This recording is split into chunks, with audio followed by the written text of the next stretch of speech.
We are live and welcome to today's Inspire, Innovate and Ignite Conversations That Count. I'm really excited to be here. My name's Sophia Soul, who I have the honor of co-creating Sacred You, who is hosting all these panel discussions, a whole series of panel discussions. And today with me, we have some beautiful panelists who are here to to share their passion and their wisdom on the connection between the inner world and outer world to gain freedom in life. We are starting, just to let everyone know who is watching, our beautiful facilitator, Reshma, who this is her topic, is running late. She's got everything, third world problems, her car broke down, but she will join us as soon as she can. In the meantime, I'm here to get everything off, and let's see what we're talking about today. So connections between the inner world and outer world to gain freedom in life. And it's our thoughts, our emotions, and our actions must be interconnected in order to achieve true freedom in life, and also learn to align themselves towards our goals and inspirations. It is so vital to understand and cultivate a positive inner world to manifest a fulfilling outer world, and self-awareness and constant introspection create a harmonious relationship between our inner and outer world. So we're going to hear from our beautiful participants, their thoughts on how we can connect our inner world and outer world to gain freedom in life. So let us introduce our wonderful participants who are here speaking with us today. So let me first of all introduce Elizabeth, who has come in with very short notice. Thank you for joining us, Elizabeth. And you're a stress management and historical trauma specialist who uses trauma-trained and yoga-informed addiction recovery coaching, ancestral clearing. Definitely want to know more about that, Elizabeth. And compassionate inquiry and yoga to help people with their healing. Wow. Love it. That's gone to my heart. Elizabeth has healed from over 40 years of chronic pain, including anxiety, panic attacks, and addiction. And you now work to help others achieve the same healing for themselves that she experienced directly from the work she teaches. And you're also a best-selling author. Thank you, Elizabeth, for sharing that. Thank you so much. And we will put your links in the comments for everyone who's watching. Please do wait around and click on the links that we're going to be putting in the comments for all these wonderful speakers. So, Elizabeth, thank you so much for joining us. Then we have our beautiful Heidi Henyon. Thank you for joining us, Heidi. And you're also a trauma-aware transformational coach. And Heidi's favorite thing is witnessing her clients heal, become their own best friend, and see their magnificence and beauty. Using what she's learned from her experience healing from extreme childhood abuse and addiction and 40 years of study, Heidi creates a space where people can safely and quickly heal from trauma and abuse and thrive in life. And we were just talking before we went live about Heidi's passion, speciality is helping people become their own best friend. And Heidi is also the host of one of the tribes for Sacred You. It's becoming your own best friend. And if I can say, Heidi also has a retreat center, which we'll hear a little bit about, Heidi, just outside of New York. So anyone who lives in the East Coast, well, anyone who lives in the mainland USA and Canada, well, anywhere in the world, actually, to check out Heidi's retreat center. I'm looking forward to going there sometime very soon. And our beautiful Soulara, and thank you for joining us again, Soulara. I know you've been on a couple of panels. It's great to see you back again.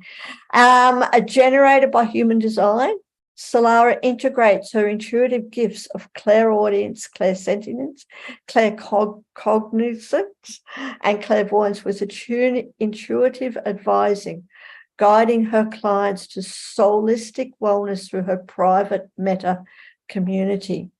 And I love the superheroes that you are enough. We want to hear more about that too. You've got a YouTube channel and Soulara is the most amazing Reiki practitioner, Reiki master. Definitely, if you've got any type of pain, any illness, reach out to Soulara, who does amazing Reiki.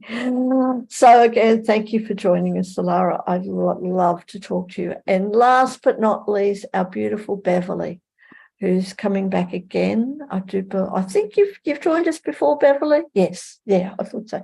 So you're the founder of the Ocean Breath Yoga, now I remember, and Rhythm of Your Life. Your mission is to support women, and men are welcome as also, in re-establish a connection to the rhythms of their life. Beverly's innate understanding of how disconnected we are from a deep and loving relationship with our bodies, minds, and heart is the foundation she builds on for well-being and healing. And there's so much more. So again, thank you for joining us, Beverly. And with us in the audience on Zoom, we have our beautiful Julia, and we'd love to hear from Julia throughout our panel discussion. So let me get started. I'm just going to check. Just 1 second. Okay, wait, just one. Okay, we do have but just give me one moment. Can I just ask, we've got Reshma's trying to get in, and we're just going to see if she can. Otherwise, I think we're just here. All right, let's just get started. I'm going to ask Elizabeth, you are first on my in Zoom. So I'm just going to ask you our first question while I help Reshma get in to Zoom. She's having Zoom problems. So just let me go. And our very first question is, Elizabeth, how would you define the inner world and the outer world in context of personal freedom? I love the question. Thank you. I would define that in terms of what's happening with the connection between the two. Is there unification within and without? And what do I mean by that? From a trauma point of view, when our reaction to trauma is not really what happens to us, it's what happens inside of us because of what happens to us. And in that space, we get disconnected from ourselves, from our authentic self, because all of a sudden we're protecting. You can't protect and connect at the same time. So that it creates a dilemma, because we can't, we've lost connection with ourselves. We've lost connection with consciousness, the field, the unified field, God, whatever you want to call that energy, and we've lost connection with others. We can't share our experience. Again, we can't protect and connect at the same time. And we go for safety first. So from the inner world and the outer world, the link between the two is connection. That's kind of where I would start. Yeah, I hope that made sense. Yeah, absolutely, and thank you. And it's and I hear. Oh, I've just muted myself too. The wonderful technical things that we have in these live panel discussions, we just have to go with it. So thank you for sharing that, Elizabeth. And what about Heidi? What about yourself? Do you have anything else that you would like to share about connecting inner and outer world and what it all means? Sure, great question. And I loved everything that Elizabeth said. I would have to say ditto, ditto, ditto, especially about the connection. And the piece that I would add to that, and it's my bandwagon, as we know, is the way we also get that connection is first that connection with ourselves internally, becoming friends with the voices in our head, the conversations in our head. You know, as Elizabeth said, we go for safety first. And so often what's going on in our internal world is don't do that. Maybe you shouldn't do that. Oh, you don't look pretty. Oh, you can't come out in the world. And I tell some stories about that, you know, with that inner voice. You know, I never showed my authentic self, my physical authentic self. I was raised with a mother that just constantly told me how ugly I was, even though I was even modeling. So I had internally, automatically, I look at myself and would see ugly. And after deep work, though, that connection with my internal self, I was saying that to myself because if I thought I was ugly, then I was making my mom right and she wasn't mean. So there's these very interesting internal things that happen within us, whether it's an outside societal influence coming into us, whether it's the ancestor programming, that Elizabeth spoke of earlier. We have these things, and most of the time they manifest in at least what I believe is they manifest as these conversations inside of us that are there to keep us safe, that are there to keep us from hurting, that are there to keep us from those kinds of pains. And so we do some really interesting things and twists in our own levels of our mind and consciousness. And once we can start unraveling all of those things, then our inner world becomes safe. And when our inner world is safe, then our outer world can start being perceived as safe. And so that's the piece I would add to this. Totally. Thank you for sharing that, Heidi, and thank you for sharing your passion about connecting and bringing them both together. And Beverly, can I ask you, do you have any personal experiences where you felt a strong connection between your inner world and outer world, leading to freedom, leading to a sense of freedom? Gee, pick one. That stuff. I mean, following on the heels of what they answered for the previous question, I have the experience of when I was, say, 3, which is about when I think my earliest memories are of that, the perfect connection to inner and outer, when I still felt safe in the world. And there was no distinction for me. I didn't have the context. I didn't have the learning that there should be a distinction. And then move farther ahead, it took me probably into my 40s to separate what had been taught to what I had been born as. I mean, the words I heard from Elizabeth and Heidi were authenticity and authority. Notice they both start with author, we are the authorities of our lives. We are the authors of our lives. It's on authenticity, authority. And I had that until I was told I wasn't supposed to. And I believed it. And our outer world, I mean, I could define myself as this. I'm sitting in a client's boardroom. They kindly let me so I wouldn't have to try and rush home.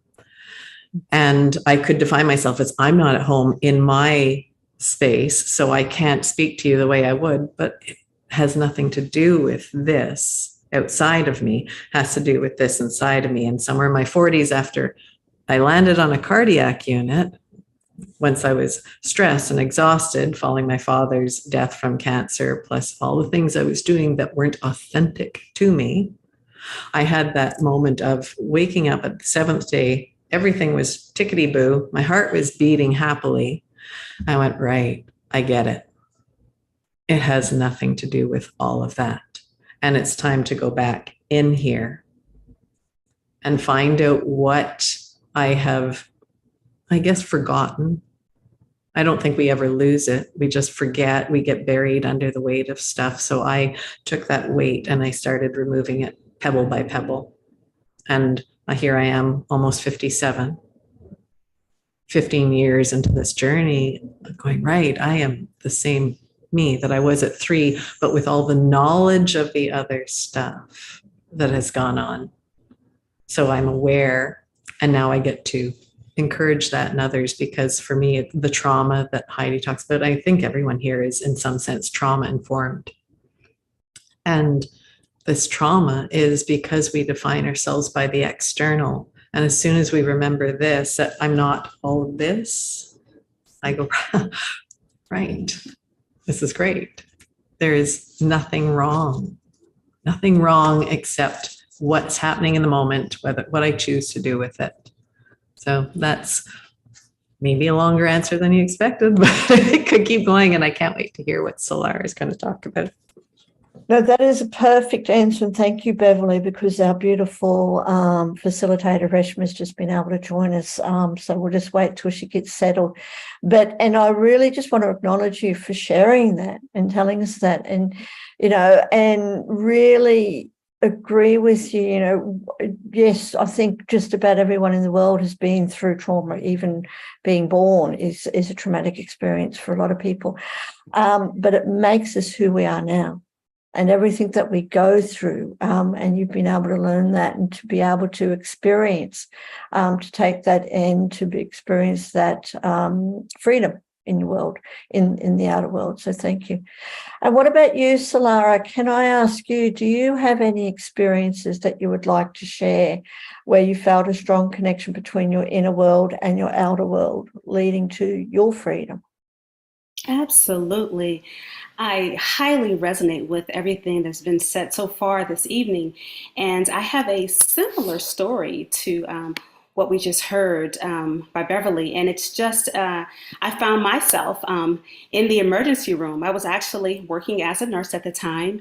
I was on shift and I was sitting at the computer, and stress had been building up. I knew that I just didn't feel right going in, and I just wanted to get out, but I didn't know how. And so I was working and I stood up and I had to hold on to the table because I was about to fall. I was literally about to pass out.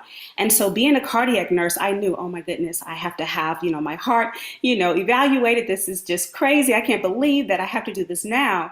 And so immediately I became the patient. I had the wheelchair, the whole shebang. Here I am with my nursing badge on. I'm in the wheelchair being wheeled down to the ER. And it was just, it was traumatizing to just really just kind of change positions there. And we talked about, authority, and I felt like mine had actually been lost. I was kind of in this seat now where instead of giving information, I'm waiting to be given information. So it was a very challenging experience. What ended up happening to me was I had the whole battery of tests. Even though I did not want to spend the night, you guys, I had to spend the night in the hospital. It was the worst experience ever. Waking up in the morning, I had a stress test. Everything turned out to be normal, but I knew that it was abnormal in my life. I said, I'm not a sickly person. I'm a healthy, energetic person. Something's wrong here. And so I used that information to say, this is the time to start planning freedom. This is the time to start planning an exit from a beautiful career in and of itself, and what I think it was initially set up to do. But what we have now in this sort of kind of corporate healthcare is a little bit different as far as how it can work on the human body. And so I started planning, I started finding out about Reiki, I started seeing an alternative medicine physician, and before I knew it, I was on this journey to wellness. And I ended up exiting the nursing field in 2020. A lot of things were happening, of course, 3 years ago, and I saw that to be an opportune time to exit. And so I did, and at that time I was equipped with what I needed to move on to a career that's really fulfilling and helping with the preventive measures of holistic wellness. And thank you. And we thank you for sharing that, Soulara. And we are so thankful that it wasn't anything, major with your heart, and that you're here to share your experience and transform the nursing career, where you're definitely helping others, but even in a bigger sense, going into the energy field of Reiki and helping people go through that alternative stuff and healing through the wonderful modality of Reiki and everything else you do, because I know you do so much more. So thank you for sharing that. Now, and like I said, our amazing facilitator Reshma is here, who's just been experiencing again problems in our world with cars and technology. So Reshma, are you okay? Yes. Okay, so I'm going to hand it over to you. I will be here in the background helping with everyone's links, and when you finish, I'll come on and help too.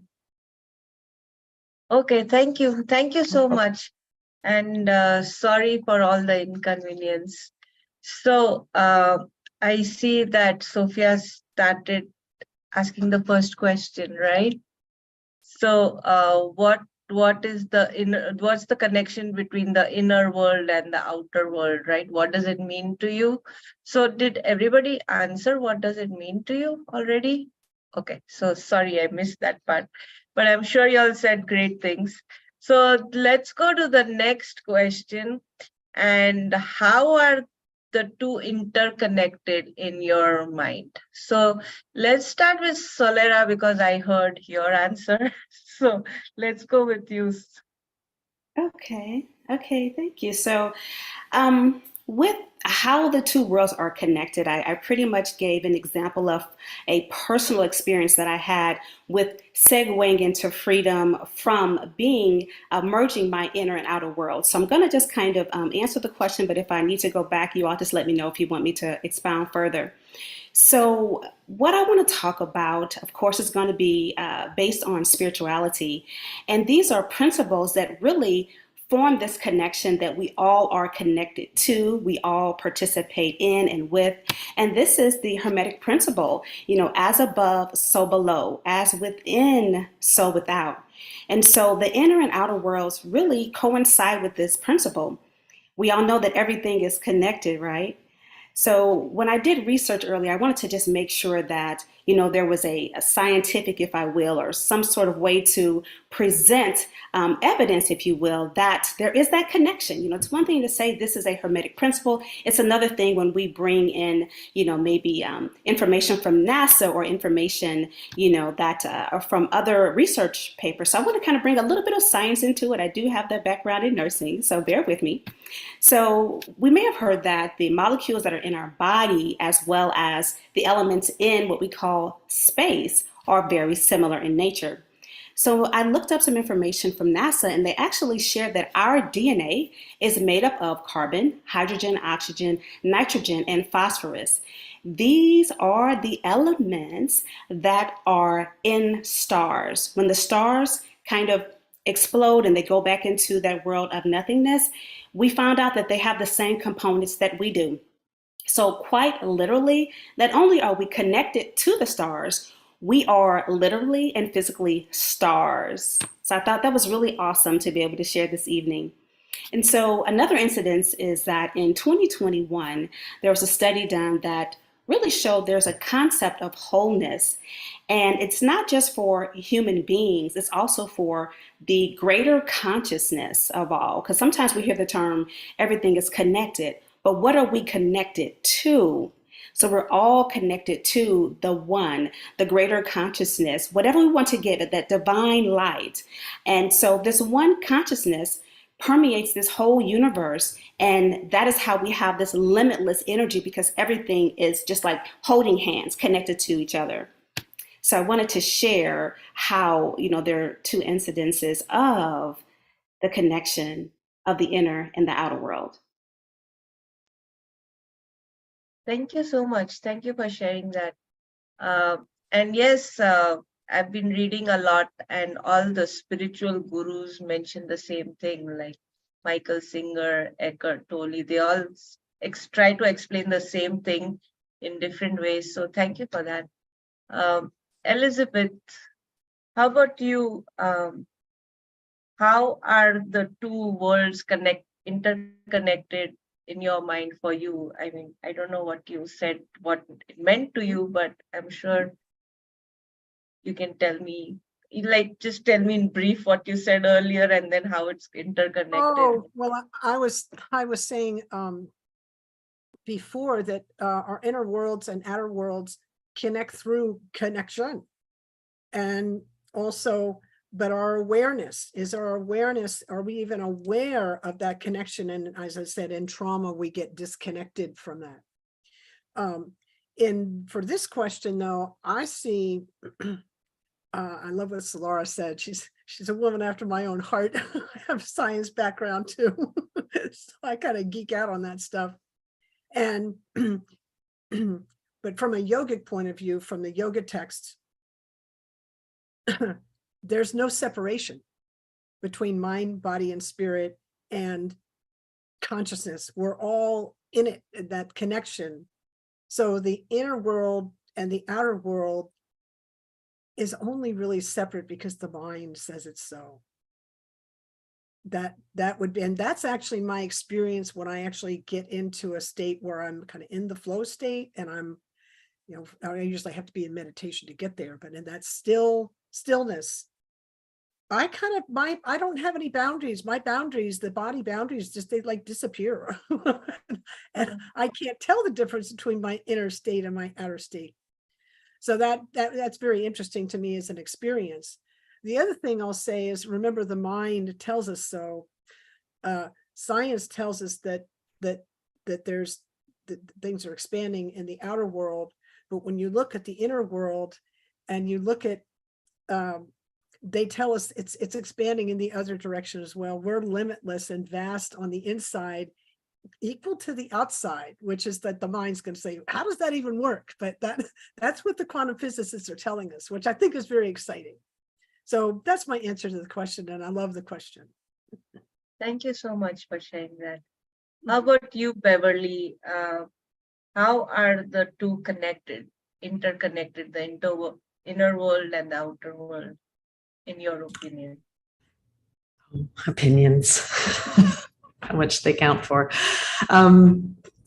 So I love all these questions.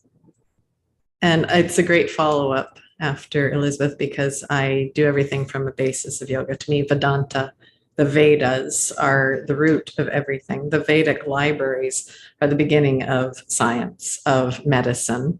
So for Soulara, the medicine and the science that we all like to intertwine because it has a purpose. And it's also the psychology, and it's every way our body. Those are the libraries. They connect all of it. So if you were to look at the science likes to go in and say, we've discovered. I would like to reframe that of, they have found and created data that supports what has been known. Like, I have no new idea that has never been, everything that I can think has been thought of before, but it's my personal way of expressing it. That is my thing. Well, there's my inner and outer world. Everything of my outer world has related how the inner me can express what I see, what I want to share, in a way that comes personally, very individually for me. So I do appreciate and like this idea that everyone has brought up so far of interconnectedness to everything we are. There's nothing in us that you can say, this bone, not this bone. Well, this bone is connected to this bone. So basically they're not different. They're all just turn into slightly different tissue and keep moving throughout. Same as my consciousness works on a vibration, an energy vibration. Science can back that up. That is connected to everything outside of me. Every thought, every word I speak has a vibration that will hit you in a way that either makes you do this or makes you do this. So we are so interconnected, but we are also here as individuals, and we forget that. We forget, or people outside of us, I used to forget that I'm also very unique and individual. I came in this unique form with my unique blueprint to be everything I'm meant to be. And science goes, okay, we've got DNA and all these genes. Well, in yoga philosophy, we have the vrittis. What are the vrittis? They're the twists, the things that twist us up and make us forget who we are. That's the DNA, the twists. And then you start to untwist all that stuff, and you remember that you are part of this brilliance, the briha, the brilliance, the cardia, heart, hridaya, the diamond brilliance of everything that exists. And you look around and you see it. People are miserable. People are stressed. People are traumatized because they have never been told that they are part of the brilliance, that they are brilliant in and of themselves. For me, the inner outer, it's our senses that create the connection. We have been gifted our senses so that we can take the outer, see the beauty of everything, and remember it somewhere in here. Take that inner world and keep having this relationship between this material form and that place, as Elizabeth said, where there is no, like, I can't feel where my skin ends. I mean, isn't it made of the exact same stuff that's floating in the air? So I can't feel it, but I have to utilize it to have this experience.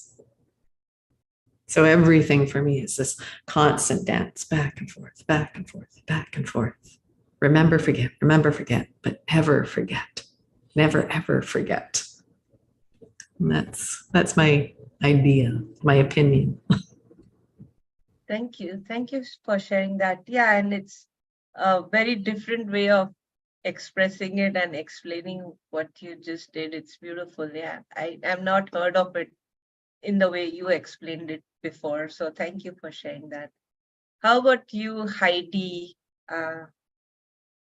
In your opinion, how is the inner world and outer world connected? Well, I loved everything that everybody said. Totally resonate. It's like they're, I wish I had said those things that eloquently with what, and I had started studying the Vedic texts in the 70s, and that just opened my mind to this magnificence of this body that we're given that gets to experience this world as if it's separate. And then we get to learn how it's not. And so just a very practical, and I love that science now is showing, I was in a seminar one time and we were doing some very deep meditative breathing, things like that. And a woman who literally had stage 4 cancer, it disappeared. All symptoms disappeared. She went to her doctor a week later and it was gotten, and everybody's like, whoa, what's going on? And fortunately, this is a program where they actually study that stuff very consciously. And they're starting to even give more science data. So that's an example of how what's in the inner can manifest out here. From a practical perspective, when Elizabeth was talking about flow, because there is no separation. And when we're in meditation and other things, our bodies don't feel separate and stuff. An example that I want to use that I really love is I might see something, quote unquote, in this outer space that all of a sudden in my mind, I turn it into a really cool art piece, like, up on the wall here and stuff. And then it just flows out of me onto this canvas. So that's, so it's like I breathed in what was outside, created something, and then I get to breathe it out into this canvas when I'm painting or when I'm working with a client. It's so much of my work when I'm with clients, there doesn't feel like there's any separation. It's like their world influences and their model of the world creates in my mind. And then I use different techniques and things with them to enter their model of the world. So that's another concept to bring in, because we are here as individuals. Each of us has our own model of the world running around in our head. And sometimes that model of the world is created from these outside influences that came in, that then get to interact with what's going on inside of me. That's why I think meditation and introspection and a lot of those things are so important, because as that new information comes in, it affects my model of how I see the world, allows me to change it and interact differently. And particularly with working with trauma and things like that, they're somebody's model of the world that comes from a very abused background, a traumatic world like my own had been. Our model of the world can just be not a great place to hang out sometimes. It just doesn't feel good. But then we also learn about feeling, which brings in a whole nother aspect of, am I feeling, for those of us that are empaths, am I feeling what's going on outside here, bringing it in, and then what can I do with it to preferably make a better space out here again for everybody. So again, it's that breathing in the emotion, mulling it around, and breathing it out differently if we choose. And that's the other big piece, is choice. One of the magnificent things about being human, and can also be one of the most challenging, is everything we do is a choice.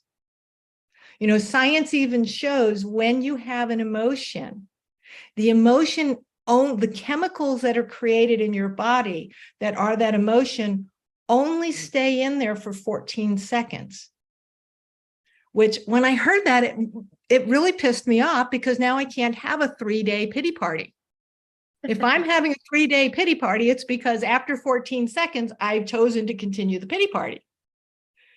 And so we start to be able to work with that, anger and some of the emotions that we label as negative. I don't necessarily think they are, those start coming in and they actually feel good. There's a lot of energy behind it.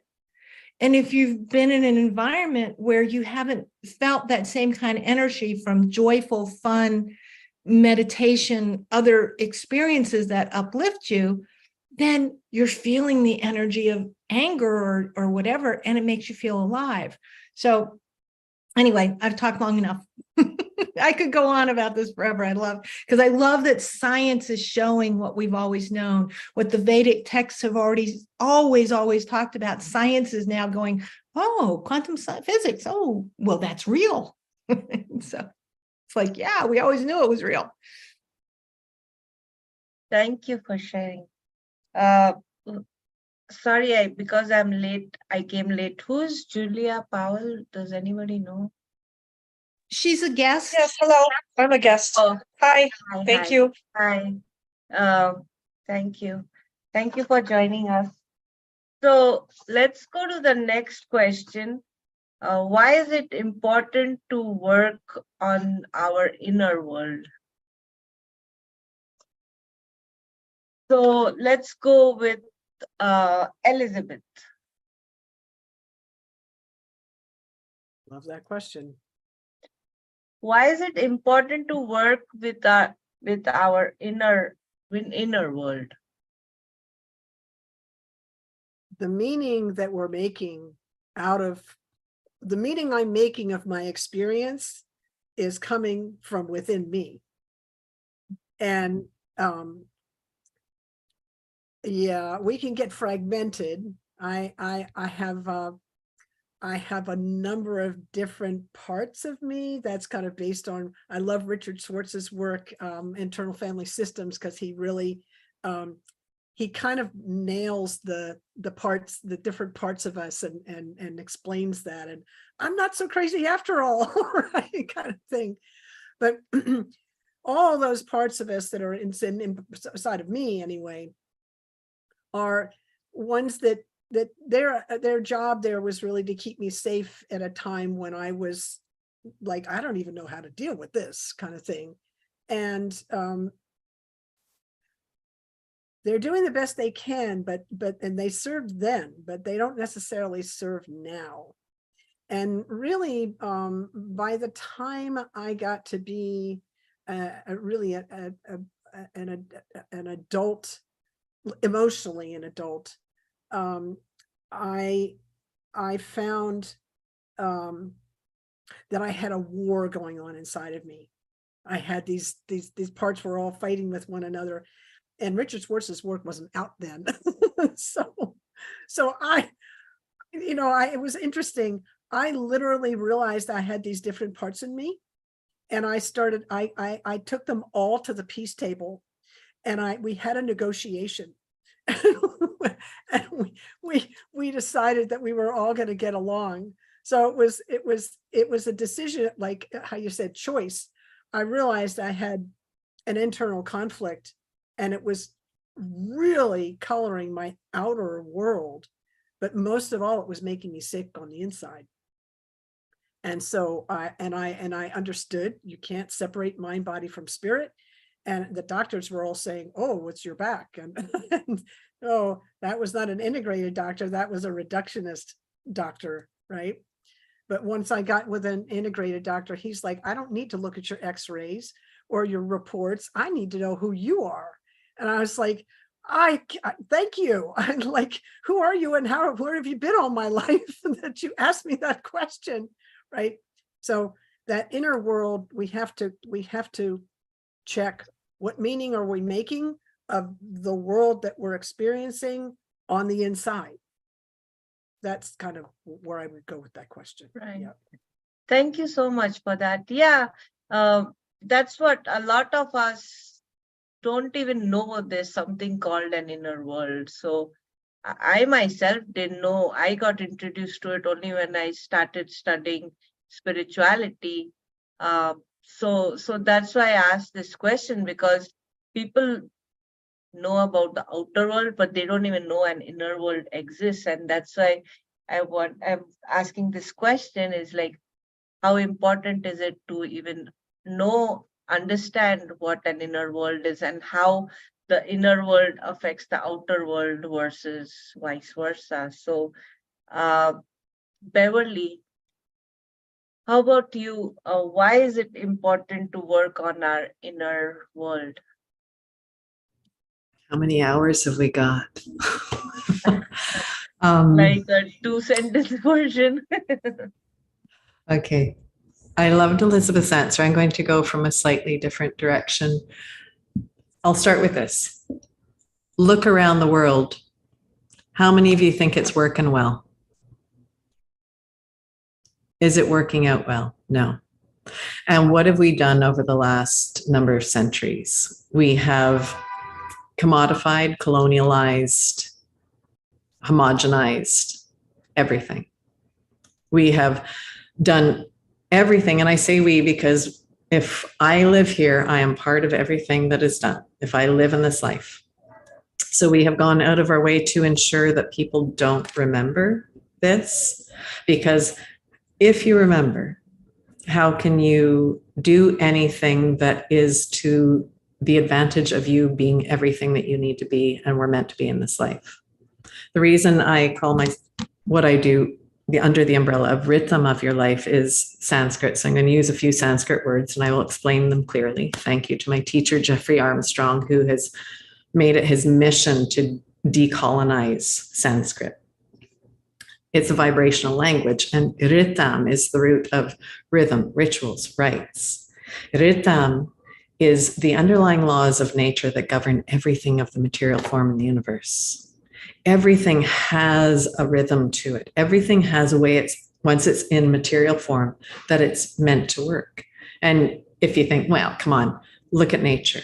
Nature has its rhythms, its cycles, its tides, its currents, its winds, how each planet turns, at what pace each planet turns, the distance of thing to another, how a season moves through, how long does a bird have to be in an egg before it can hatch.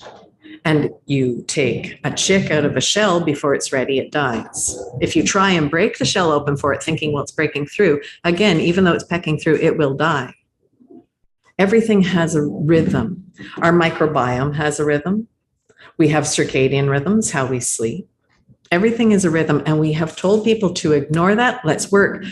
You know, Soulara knows this. She was a nurse, 24 hours a day, 7 days a week, overnight shifts. How many jobs now are overnight shifts? Even call centers now that used to shut down at 5 p.m. We are so disconnected from the rhythm of what and who we are. And we've been told to live outside ourselves for everything else's purpose. And yet those purposes are not being met. We have decided we can commodify nature and we can decide to do it better. And now nature is out of rhythm. And what's happening? We get storms. Climate change, but we're out of rhythm. As much as everyone who gets cancer, diabetes is out of rhythm with how things work within their body, how to eat, when to eat, so is everything outside of us now out of rhythm because of our actions. The second Yoga Sutra being suture, again for the nurse, a suture ties everything together. The sutras tie everything together. The second Yoga Sutra is Yogaschit Vritti Nirodha. I'll already explain the twists of vrittis. Well, take that word. Where do you hear it in the English language? Advertising.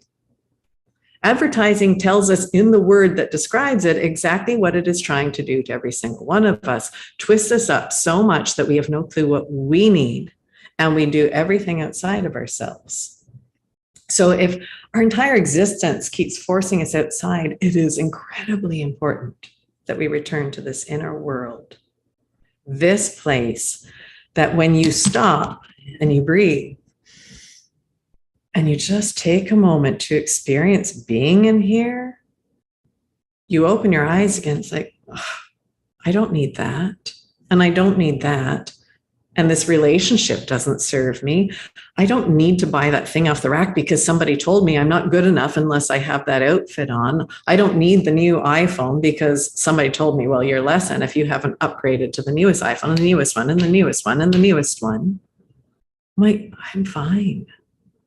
I am absolutely fine because I am me and I am everything I need. I am more than everything. Right. And as soon as I see that, I can look at another and go, oh my God, and so are you. You're everything and you're more than enough. Right. That to me is why it's so important. Right. Thank you so much, Beverly. Yeah, the minimalism versus materialism. Yes, I agree. So, Soulara, how about your viewpoints about why is it important to work on our inner world? This is such a powerful conversation, isn't it, ladies? Yes. So powerful, yes. So I'm going to kind of talk a little bit from what Beverly was mentioning regarding the rhythm, and everything is out of rhythm. And I love how she mentioned with the eating, when to eat, how to eat. And so I'm actually going to start there, the what to eat. And so when I talk about the importance of working on the inner world, I'm going to break it down into the physical and metaphysical aspects. So I think everyone here can agree with the fact that we are spiritual beings here on this beautiful planet having a physical experience. And in order to do that, we have our physical body. And another word that I like to use from time to time is that physical avatar. So physically, this avatar has an expiration date. But our goal is to really keep it in as good a condition as we can, whether we are working on our nutrition, our physical exercise, and what this looks like for some of us would be just that adequateness, because I wrote down what to eat. It's like, do we really know what to eat? The hydration, are we getting enough hydration? Supplementation, because I mentioned earlier that food just really isn't what it used to be. We're not getting nourished as we were many, many years before. Physical exercise, adequate sleep, stress management tools, and a sense of purpose and passion. And I love those two because a lot of times we think in terms of wellness as something that is just kind of physical. Well, that connection to a sense of being in purpose actually impacts our physical aspects. We think about anxiety or depression. Those tend to stem from not having that sense of purpose and that connectedness that we all identified with so much earlier. So as we move on to metaphysically speaking, it has a lot to do with mindset. And I love that. We're all aligned here. We're using the same word. So this is just so awesome. Mindset is it. It's the key. Your mindset is connected to your beliefs. Your beliefs are connected to your thoughts. Your thoughts are connected to either your action or inaction. Those are connected to your reality. So in this physical avatar, we are creating our outer worlds or our reality based on what we're experiencing internally, whether it be metaphysical with our mind and how we can, break away from belief systems that we've outgrown, or from that physical aspect of just nourishing our body, whether it's with our food, with our hydration, we do have to take care of this beautiful avatar. And I'll pause with that. Thank you so much. Thank you for sharing that. Heidi, how about you? Why is it important to work on our inner world? I want to ditto everything everybody's saying. I feel like there's such a heart connection. And what I want to bring in is that heart connection. There have been many studies now done throughout the world that when we do our inner work, when we become our own best friend, when we pay attention to our knowledge, when we go internally, even to our own heart. HeartMath has set up experiments all over the world for over 25 years now. I started working with them a way long time ago. They show that when we go inward, we go into our own heart, we center, and we feel ourselves deeply. We literally radiate out energy that just naturally uplifts the world, makes it better. People in the room, I used to use this when I was in corporate America. I just sit there and gently kind of have my heart on my chest just because that's sort of my key point to it, that would then bring me into my heart. And all of a sudden I'd see the boardroom just calm down 10 notches. Everybody's now communicating. The high strung emotion is now gone. I can see that with a client. A client's in, and this is one of the first things I teach them is this kind of heart breathing, because when we go inside, we become coherent with our own self. We radiate that out, which then radiates back.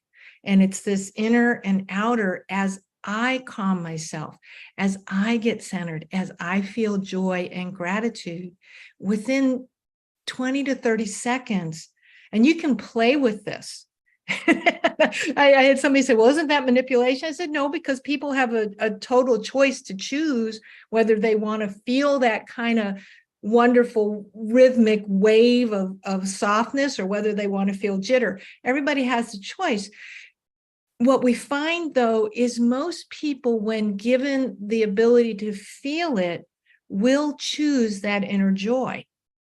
And we know that our bodies are created, designed, however you want to put it, for joy. For example, when our inner world is very disrupted, we're stressed, we're all those things, the hormones and chemicals that we create in the body may feel very energizing in the moment, but they tear the body down. And they create disease, which is disease. They create things like that in our body. And then if you're not getting the sleep that rejuvenates the body, it just keeps going. However, when we are exposed to joy, gratitude, those bliss, those kinds of uplifting things, which we can do through our own internal meditation, quiet time, being creative, getting in that flow, we actually build the body. The body starts to repair.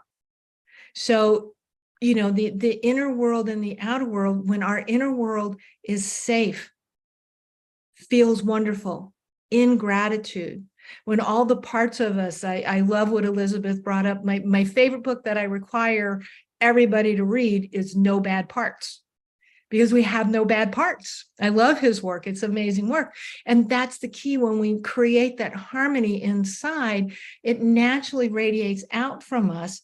And then everybody around us starts getting the oxytocin hits and all the other good chemical hits and starts going. So that I just want to bring that angle in too, that yes, there's all this need to take care of ourselves and that kind of thing. The reality is, as we take care of ourselves, as our inner world becomes more wonderful, so does other people's outer world, which they can take into their inner world, which then they can spread out. And that's another way we're all interconnected. So Yes, thank I'll you stop so there. much. Thank you so much. Yes, that made total sense. I mean, this morning, I met somebody and then I asked questions. And then later I was like, I was driving back home and I was like, I was beating myself myself, you know, like, why did I ask that? And why did I not ask that? And I was like self-talk and like, what was I thinking? And then, and it was just driving me crazy and I was getting upset and I'm driving and I'm stressed up and I'm thinking of what I spoke versus focusing on the driving. And then I started doing the Ho'oponopono, which is, for me, it's very super effective at the Hawaiian prayer for forgiveness. So I started doing that and then I calmed down and I forgot about that. It's like, it's done. Whatever mistake I made, it's no use now. Learn from the mistake. Next time such a situation comes, then I know how to deal with it different. It's like, I didn't know better. I'd never come into such a situation before. So yes, it makes a lot of difference to just work on our inner world and calm ourselves and move on for the better, because that thinking about that is just going to make the situation worse. So yes. So Heidi, our last question is, how does our perspective of these two worlds affect our ability to gain freedom in life And could you provide a tip to our audience of where to begin? Well, as we know, my where to begin is always becoming your own best friend. It's instead of yelling at the voices that are in your head or getting mad at them or anything like that, if you understand they are part of you, and their job is to keep you safe. And I'll just give a real quick example of that. So I'm not normally judgmental of people at all. I'm also very empathic. And I went to a conference that I thought was for practitioners to learn skills working with trauma. What it turned out to be was that it was people with severe trauma coming to figure out if they can get help. And so all of a sudden, like a half hour in, my judge started going off in my head. You know, look at that person doesn't have any teeth, blah, blah, blah. And it was all this stuff, which I don't normally do at all. I really just don't. And and when I became aware of it, it was like, so my inner world was literally screaming at me, the judge being one of the stronger parts of this, it was screaming the loudest in the only way it knew how. Because as soon as I stopped and said, what's going on? What are you trying to tell me? I literally heard in my head, you got it. You're an empath. You're trying to heal everybody in this room. Stop it. So that's a very practical way in which when we become friends with our inner world, when we understand our own inner canvas, just on a practical way, because there's the lovely ways of going into meditation and getting to see beautiful things. I get inspiration for art, other just, wonderful inner connections happen. I've had amazing experiences with that. But in a very practical way, when we have a good relationship with our inner world, it will do everything to warn us when we're not taking care of ourselves, when we're not doing what's best for us. Another example, when the hairs come up on the back of your neck, pay attention to that. That's this wonderful body saying something may not be right. At the same time, when you feel the wonderful joy overcome you and you're in a group of people, it's allowing that love to also, and that enjoyment and the grace of being with other people and the flow of the energies back and forth, bring that in and fill up your inner world with that. So I always go to the practical. Those are some very practical things that I do to help keep my inner world fun. I love having a fun inner world. And when my inner world doesn't feel fun, it's a moment to go, why aren't you feeling fun? What are you trying to tell me? And it may be a memory coming up that it's time to deal with. That's the other thing that I also believe in our inner world. When we have memories come up that aren't pleasant, when something happens like that, that's because we have now learned the inner skills. We have the support in the world. We have everything we need consciously in place to deal with whatever's going on. Because we are magnificent beings. And when we learn to tune in that, we know what to eat, when to sleep, how to take care of ourselves, when to be creative, when to be out in nature, when to be out in the outer world with people, and when it's time to go back into the inner world and rejuvenate. So I'll stop with that because, again, it's a subject like all of us. We could do a 10-hour panel on this and never even get out half of what we want to get out. And I've learned so much from all of you. I've been taking notes, and I just really thank you so much, everybody. Thank you. Thank you for that, Heidi. Soulara, so how does our perspective, I was like, I don't know if I'm pronouncing her name properly. You are, that's correct. Okay, thank you. How does our perspective of these two worlds affect our ability to gain freedom in life? And could you provide a tip to our audience of where to begin? Absolutely. I have to agree with Heidi. I'm just enjoying the energy here this evening, and I'm taking notes as well because all of our perspectives really merge, and it just creates this beautiful picture. And I just love how we each have this nugget that we're bringing, and it's just really expansive on this particular topic. So I really want to dive into the word free. And when we think about it, each of us have that divine nature of being free. When we were born, when we decided to come down here and manifest as the beautiful being that we are, we were free. We were actually born free. But of course, things happen and we're born into certain situations and predicaments, and there's all of this, what can I say? There's an agenda to kind of really get into the mind, because the mind is so important. So the nature of not being, this is a definition of freedom that I think will resonate with us here. So the nature of not being subject to or affected by anything. So I'll say that again. Freedom is the nature of not being subject to or affected by anything. So we're in full control of our emotions. We're in full control of our thoughts and what we desire to manifest and how we desire to show up in this world. So that is freedom. And that begins in our mind. And I mentioned earlier how the mindset creates beliefs. The beliefs create thoughts. The thoughts create action or inaction. And then that creates our reality. So everything begins in the mind. And I love Dr. Joe Dispenza and how he talks about we have to lose our mind and create a new one. That's what this is all about. Lose the mind that we were taught when we were born into this realm. Because when we got here, we had our own divine free mind, but we've just been taught out of it. We've just been, educated out of it. We just so many things to really kind of put a cap on that natural ability that we had. So when we lose all of this programming, that will get us to the reality that we really want to experience in our outer world.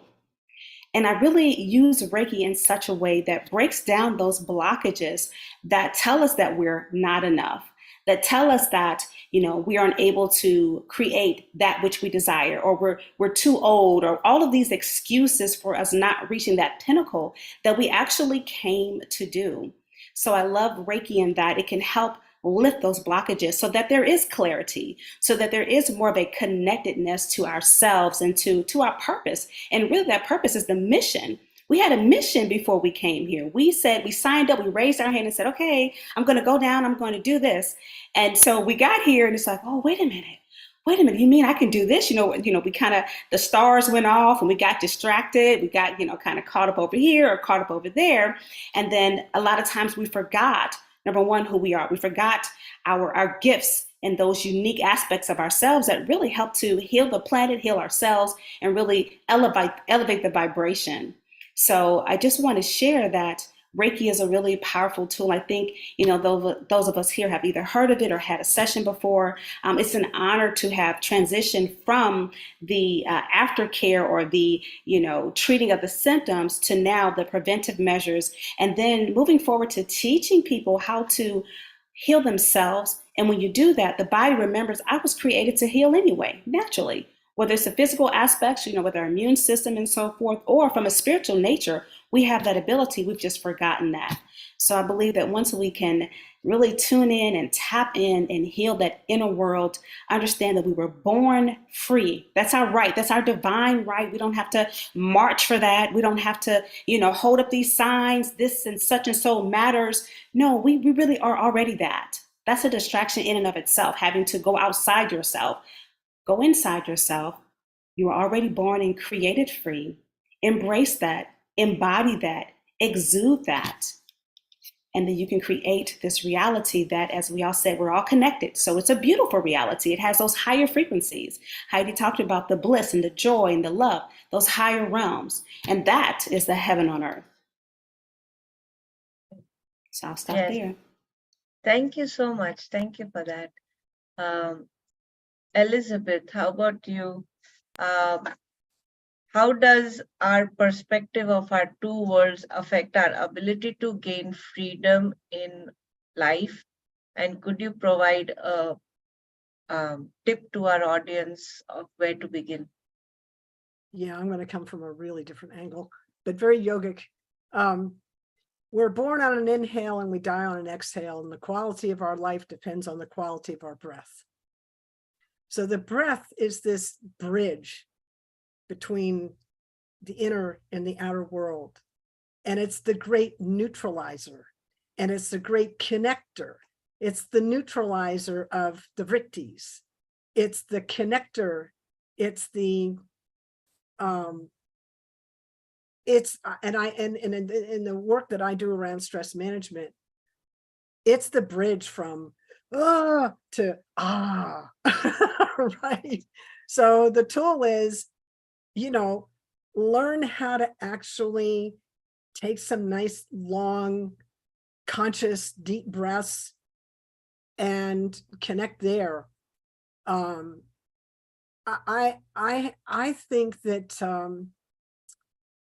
I was actually able to, and I know in my bio, I was suffered with chronic pain for a long time. And my body was so wrapped up with stress. I was not a free person, but I didn't understand how to leverage the breath as a tool. And when I learned how to do that, I unraveled all that tension and I calmed down. The other thing that's real interesting is that the mind follows the breath. So if I'm freaking out, what's happening with my breath? It's probably short. I might even be holding it. But if I'm calm, the breath is long, slow, and deep. So that's where I would come with this question, given what Heidi and Soulara already said. And Beverly's going to come in. I probably took her thunder, but she's going to come in with a whole nother piece, which will be awesome. Thanks so much. Thank you so much. Yes. And it's very interesting how everybody has different perspectives and everybody is coming from different angles. And yes, so Beverly, last but not the least, and no, you'll have some very interesting ways of explaining things. So how does our perspective of these two worlds affect our ability to gain freedom in life? Could you share a tip with our audience of where they can begin? Okay. I will wrap it up because I know we're short of time, but the connection between these two worlds, that's the only reason we're in these bodies. Why else are we in them unless it's to connect the two? As Soulara pointed out, we choose this. In Vedanta, there's a blueprint, a choice to be made. Which level of being are you on? What are you coming in to learn? I choose to come here and learn. But if we get wrapped up and we forget, we literally get to the point where you're just getting through life to get to the end of it. I want to play. I want to see beauty. I want to experience beauty. Why else would I be here? I want to experience all of this. And so the word is free that keeps coming up. Well, freedom, free in Sanskrit is moksha. Moksha is liberation. Liberation from all these things that we think we are, that we're not. Liberation from the stuff that twists us up. I mean, it's come up in every conversation in its own way. Science proves that with breath, with relaxation, you can actually change your DNA.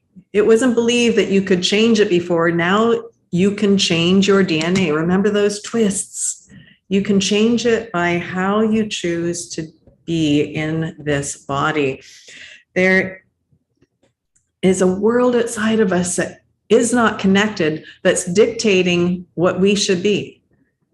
All that stuff that is pushing us towards it is so far disconnected from this concept, from this experience, that it's leading to a destructive place. How many people do you know of disease? My father died of pancreatic cancer. My sister in April died of pancreatic cancer. My mother has had breast cancer and a number of other things. I have an aunt with Parkinson's. I have an uncle with diabetes, and I've got a very small family. I've got my niece who's an autoimmune condition. You don't have to go outside and go, how many people do you know? I look at my family, and they are the extrapolation of this world outside of us that is disconnected. So the food, the breath, the sleep, it is all part of it. It is so important that we connect the two. It is so important. We have our left brain, our right brain. whatever teacher it is, whichever author, all these people who have written these books have been writing for 25 years. Their time is now. They're being noticed. Ian McGilchrist, the master and his emissary, the right brain was supposed to be the master. The left brain was supposed to be the emissary, the one picking up information and letting this one who could see the whole picture create it. But no, this one thinks it's in control now. It's like, nah, just it's all logic and everything's a mess because of it. We need to recolonize the right side of our brain. Let it be the beautiful creative force it was meant to be by connecting here. And so my tips would be, yes, start with all these things, but think of it this way. Everything has to be as simple as you can make it, or it will not happen. So breath, yes, but I follow the koshas. The kosha, physical form, physical body, energetic body, mental body, sensory, causal body, then the bliss body. You can't just jump to bliss. You can't go, okay, I'm going to start meditating. I want to be blissful.